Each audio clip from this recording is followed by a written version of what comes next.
Tonight on First at 9 this Saturday the 2nd of August 2025. New beginnings. The billion-dollar City of Dreams declared open in the heart of Colombo. Hotel lauded as South Asia's first fully integrated resort, combining multiple high-end services and attractions within a single destination. Digital drive. Need to encourage digital transactions in the grassroots, claims Central Bank Governor Dr. Veerasinghe. Tariff tale. No exclusive advantage to Sri Lanka through reduction of US tariffs, asserts SLPP national organizer Namal Rajapaksa. Claims Sri Lanka a pawn in an elaborate geopolitical chess game. Youth outrage. Youth activists rebuff government's drive to politicize youth movements. Meanwhile, opposition leader Premadasa raises concern against the JVP's infiltration of all volunteer organizations. Men are the tools. This is Derana First at 9. Live from Studio 24 in Colombo. Good evening and welcome to Derana First at 9. I'm Aditya Drisingha joining you live with the latest in Sri Lanka and around the world. Brought to you by the only Sri Lankan media network to rise to the pinnacle across all media platforms. Recognized as the best by every survey and beloved by the people. Now on your top story tonight, rewriting the legend of Sri Lankan hospitality. South Asia's first fully integrated resort, the City of Dreams, Sri Lanka, was declared open by President Anura Dissanayake. The billion-dollar investment made to construct this illustrious facility goes down in history as Sri Lanka's largest ever private sector investment. The hotel's modern casino, built to meet international luxury gaming standards, was inaugurated this evening by Bollywood superstar Hrithik Roshan.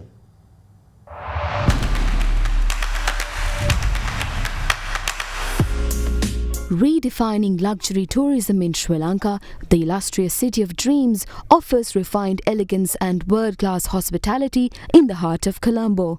The City of Dreams is a collaborative venture between John Keells Holdings and Melco Resorts and Entertainment. The whopping $1.2 billion investment made to fund this venture goes down in history as the largest private sector investment ever made in Sri Lanka. The first phase of the hotel was launched in October last year when the Cinnamon Life Hotel, comprising 687 luxury rooms, was launched. The second and the final phase of the project, the City of Dreams, marks the debut of South Asia's first fully integrated resort, combining multiple high-end services and attractions within a single destination. The new additions include a 113-room ultra-luxury hotel under Melco's flagship Nuva brand and a modern casino and entertainment zone built to international luxury gaming standards. It will also feature a premium shopping mall showcasing local and international brands as well as contemporary facilities for meetings, incentives, conferences and exhibitions. The City of Dreams was declared open last night under the patronage of President Anura Dissanayake. The opening ceremony also saw the attendance of several former presidents and key political figures. This project, with an investment value exceeding $1.2 billion, is expected to generate a significant multiplier effect for the Sri Lankan economy. Thousands of jobs, from construction to hospitality, technology, retail, and services. Foreign direct investment. The scale of this development sends a strong message to global investors. Sri Lanka is open, stable, and investable. Tourism and urban transformation. City of Dreams will raise Colombo's profile on the map of global cities. SME opportunities. A cascading effect of demand for local products, services, and supply chains. We expect City of Dreams to contribute meaningfully to GDP growth, while also triggering infrastructure development in surrounding areas. We aim to attract high-end international travelers who are seeking world-class experiences in an authentic and unique destination like Sri Lanka. Melco is humbled to contribute by providing expertise in luxury, hospitality, and entertainment to ensure this project meets the highest global standards. Supporting local talent development through comprehensive training programs, creating meaningful career opportunities for the Sri Lankan workforce, and upholding the higher standards in responsible operations, including RG-Check accreditation for responsible gaming. Bollywood superstar Hrithik Roshan, who is expected to inaugurate the internationally acclaimed casino at the hotel premises, touched down at the Bandar Naik International Airport in Katanaika this evening. I'm absolutely delighted to be here. I can't wait to see the place. So you were here first for the IFA? For the IFA, yeah. It's been a while. Happy to be back.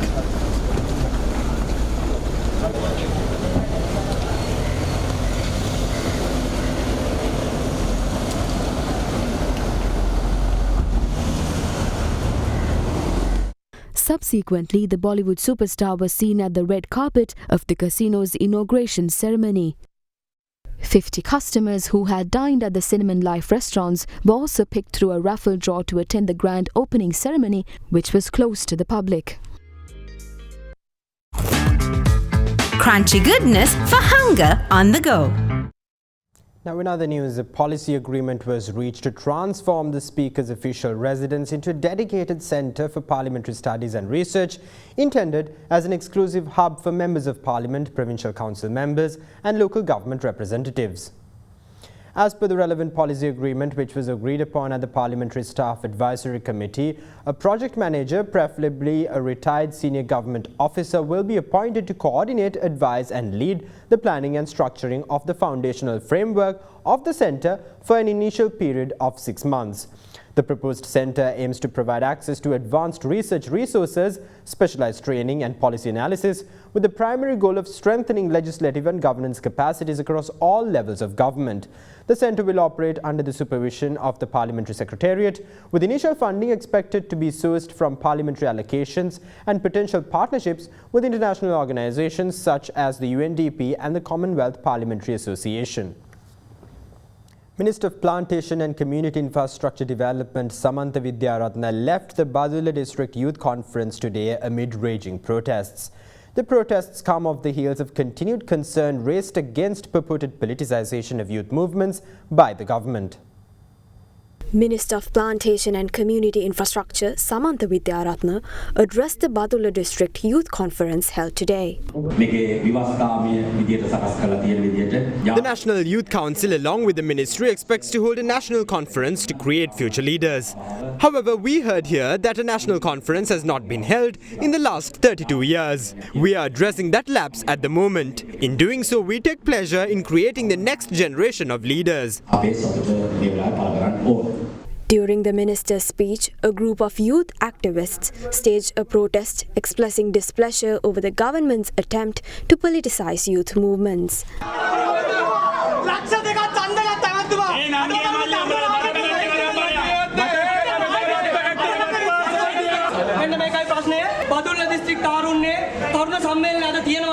NPP කියන පක්ෂය විසින් ඉතාම බොරුවක් කළා පක්ෂයේ සමාජිකයන්ව විතරක් තනතුරු වලට දාගත්තා ඒකට උදාහරණ මේ තියෙනවා අපි ගාව නිදසුන් පක්ෂයේ ඉන්න മന്ത്രിලාගේ දුවලා පොතවල ඒ සියලු දෙනාට දුන්නා ගරු පාර්ලිමේන්තු මන්ත්‍රී සමන්ත විද්‍යාරත්න මැතිතුමා කිව්වා මේක පක්ෂයක ඇජෙන්ඩා එකක් කියලා සමන්ත විද්‍යාරත්න මැතිතුමාට අදත් අභියෝග කරනවා පුළුවන් නම් ඔප්පු කරන්න අපි පක්ෂ දේශපාලනීය තවන සේවා සභාව ඇතුළත කරලා තියෙනවා.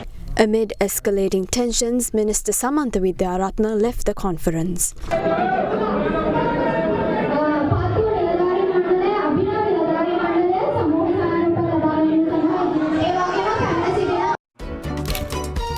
Apico Next Gen. Make the leap to faster sleep. හොඳම ෆෝන් එකක් ගන්න. ළඟම අපාන්ස් එකට යන්න. Now, on the same topic, leader of the opposition Sajid Premadasa raised concern on the increasingly politicized nature of youth movements. Speaking at a gathering in Ratnapura, Premadasa went on to raise the alarm against the JVP's supposed unfettered political ambition to influence all volunteer organizations of the country. The Samagi Jana Balawagaya's Ratnapura District Local Government Councillors met opposition leader and leader of the Samagi Jana Balawagaya Sajid Premadasa yesterday. ජන සමාජයේ තිබෙන සියලුම සංවිධාන The JVP has imposed itself upon all social organizations. You must all be aware of how the JVP has politicized youth movements. Many deceptive plots are afoot to further the political ambitions of the JVP. They appoint members to civil security committees even before the meeting is convened. Their ambition will not end there. They will move on to politicize funeral aid societies and women's societies as well. They will then move on to politicize temple donor societies and then will also influence the appointment of chief incumbents to temples. At this point, I would be surprised if that didn't happen. We never know where the JVP's ambition ends. The JVP continues to severely influence the operations of volunteer organizations.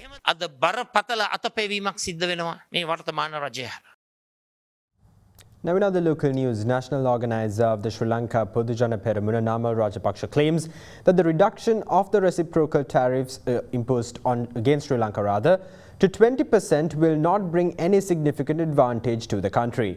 Speaking further on the matter, Rajapaksa went on to say that Sri Lanka may have been used as a scapegoat to signal a warning aimed at deterring India from entering into trade agreements with Russia. With that, here's a look at more thoughts shared by politicians on the US reciprocal tariffs. The opposition began voicing strong objections subsequent to the announcement of a 44% reciprocal tariff on Sri Lankan exports by the United States. They frequently criticized the government's approach, urging a reduction in the tariff rate. However, the US has now revised its stance, lowering the originally imposed 44% tariff down to 20%. Despite this development, the opposition continues to argue that the rate could have been negotiated down even further. The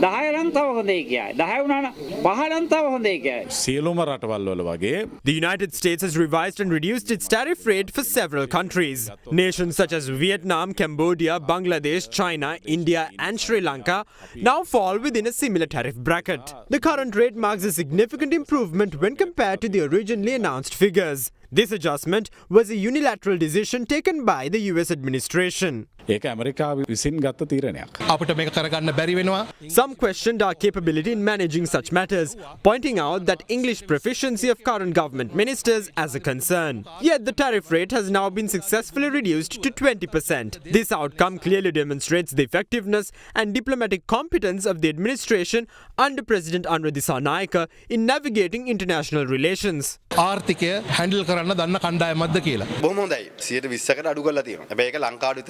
The reduction of the initially announced tariffs is indeed a welcome development. However, this adjustment is not unique to Sri Lanka. Similar tariff reductions have been extended to several other countries that compete with us in sectors such as apparel and manufacturing. As a result, the benefit Sri Lanka gains from this reduction is relatively limited, given that countries like Vietnam and Bangladesh are also currently subject to the same 20% tariff rate. Additionally, the Trump administration has recently imposed a 25% tariff on India. In my view, it is possible that Sri Lanka was used strategically as a means to send a message discouraging India from pursuing a free trade agreement with Russia. That is, of course, my personal interpretation of the situation.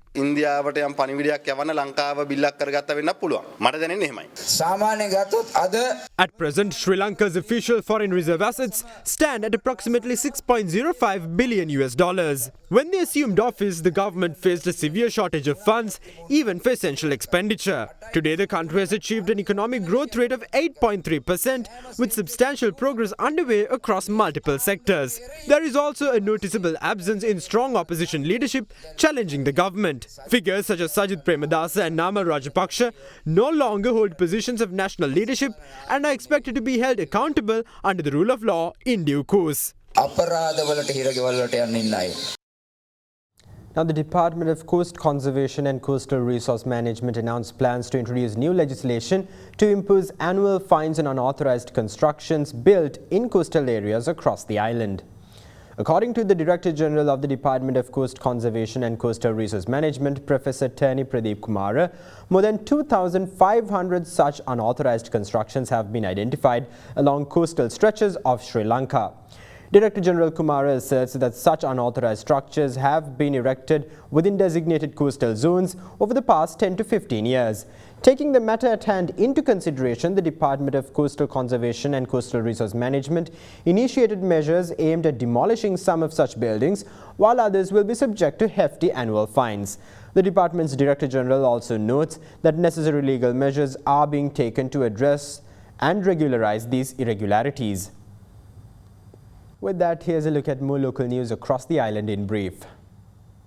The Colombo South Division Criminal Investigation Bureau apprehended a Chinese national in Bambalapitia involved in drug trafficking operations targeting fellow Chinese nationals frequenting prominent nightclubs and casinos in the city. The suspect was in possession of over 50 grams of crystal methamphetamine at the time of his arrest. During interrogation, the suspect disclosed that he sourced the narcotics from a Maldivian national and a Sri Lankan accomplice. Further inquiries revealed that the suspect had entered Sri Lanka in 2019 and had since overstayed his visa, remaining in the country unlawfully.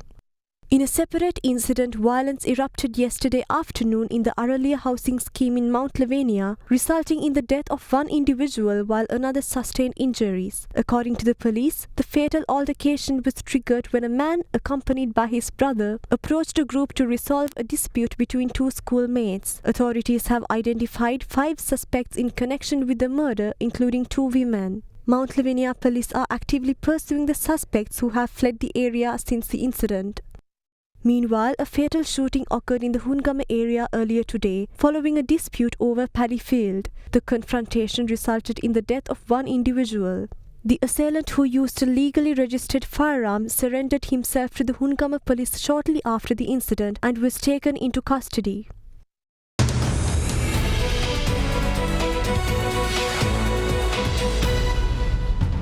Welcome back. Now in your business news, Governor of the Central Bank Dr. Nandalal Veerasinghe drew attention to the limited use of online payment systems in Sri Lanka, despite the broad availability of digital infrastructure facilitating online transactions. The Central Bank Governor urged financial institutions and banks to expand promotional events to raise awareness on digital infrastructure within the grassroots. A digital transaction promotion event organised by the Central Bank was held yesterday at the Dambulla Economic Centre, led by Central Bank Governor Dr. Nandalal Veerasinghe. The infrastructure required to facilitate digital transactions, particularly for payments and settlements, has been operational for a long time now. Online banking facilities and QR payment facilities are available to all. Meanwhile, the GovPay app can be used to settle dues owed to certain government institutions. The payment of certain taxes can also be made through online means. Although these platforms are readily available, we see very limited use. Especially outside the Western province, many still prefer the use of notes and coins to make payments. However, upon close inspection, it is evident that the use of notes and coins is very time-consuming. That stands true for businesses and households. Banks and financial institutions must visit places like these and promote online payment platforms. However, they must also take on the responsibility of raising awareness in this regard at the grassroots. Only then will these platforms be trusted. Many have a misplaced fear that their proceeds will be taxed if payments are made online. Now, the Central Bank of Sri Lanka released its third market operations report on the 31st of July 2025 with the aim of enhancing awareness and knowledge among the stakeholders on monetary operations and foreign exchange operations carried out by the Central Bank in implementation of monetary policy under the flexible inflation target supported by the flexible exchange rate regime. Key highlights of the report include developments during June, when liquidity in the domestic money market consistently remained at surplus levels. The report also notes that CBSL intervention in the domestic money market by way of conducting reverse repo auctions was discontinued since the end of January 2025, considering improved liquidity among market participants and market activities.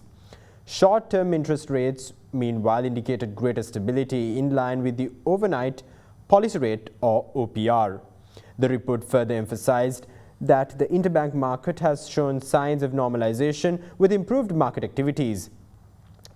While claiming that Sri Lanka's rupee depreciated marginally against the US dollar, the report went on to note that the central bank intervened in the domestic foreign exchange market to build foreign reserves and to curtail excessive volatility in the exchange rate. Now, in your international business news, US President Donald Trump fired the head of one of America's most important economic institutions hours after weaker than expected jobs data stoked further alarm about his tariff policy. On social media, Trump claimed that Erica McIntyre, Commissioner of the Bureau of Labor Statistics, had rigged job figures to make Republicans and himself look bad. The unprecedented move by the White House sparked accusations that Trump was politicizing economic data. The Senate's top Democrat Chuck Schumer said the president was a bad leader who shoots the messenger for weak statistics. On the decision to sack McIntyre, former U.S. Treasury Secretary Larry Summers said firing the head of key government agency because he does not like the numbers they report, which come from surveys using long-established procedures, is what happens in authoritarian countries, not democratic ones.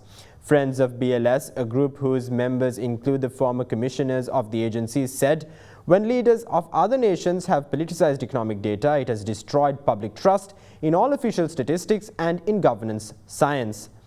McIntyre called her time as commissioner the honor of her life while describing the agency's work as vital and important.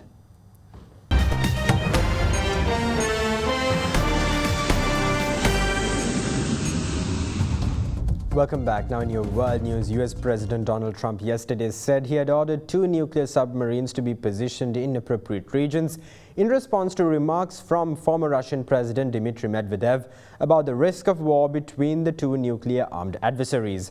Trump and Medvedev have traded taunts in recent days after Trump on Tuesday said Russia had 10 days from then to agree to a ceasefire in Ukraine or be hit with tariffs. Medvedev on Thursday said Trump should remember that Moscow possessed Soviet-era nuclear strike capabilities of last resort. Yesterday on Truth Social, Trump posted that the repositioning of American nuclear submarines was caused by highly provocative statements of the former president of Russia. He did not say where the 2 submarines were being deployed, in keeping with U.S. military protocol. Trump's comments came at a time of mounting tension between Washington and Moscow as Trump grows frustrated with what he sees as President Vladimir Putin's failure to negotiate an end to his more than 3-year-old invasion of Ukraine. The United States has a total of 14 Ohio-class nuclear-powered submarines, each capable of carrying up to 24 Trident II D5 ballistic missiles that can deliver multiple thermonuclear warheads up to 4,600 miles. Moscow, which has set out its own terms for peace in Ukraine, has given no indication that it will comply with Trump's 10-day deadline of August 8th. Putin said yesterday that Moscow hoped for more peace talks, but that the momentum of the war was in Russia's favor. Now, former Colombian President Alvaro Uribe has been sentenced to 12 years of house arrest following his conviction for witness tampering and bribery. The sentencing hearing yesterday also resulted in Uribe receiving a fine of $578,000 and a ban from serving in public office for 100 months and 20 days or just over 8 years. He is now required to report to authorities in Rio Negro in his home province in Antigua. Afterwards, he was ordered to proceed immediately to his residence where he will comply with the house arrest. With his conviction on the 28th of July, Uribe has become the first former Colombian president to be found guilty in a criminal trial. But Uribe's defense lawyers have already announced that they plan to appeal. The sentencing culminates a 6-month trial and nearly 13 years of legal back and forth for the popular conservative leader, who is considered to be one of the defining forces in modern-day Colombian politics. His house arrest also comes less than a year before Colombia is set to hold presidential elections in May 2026. That's all the news we have for you tonight. Thank you. Have a great night.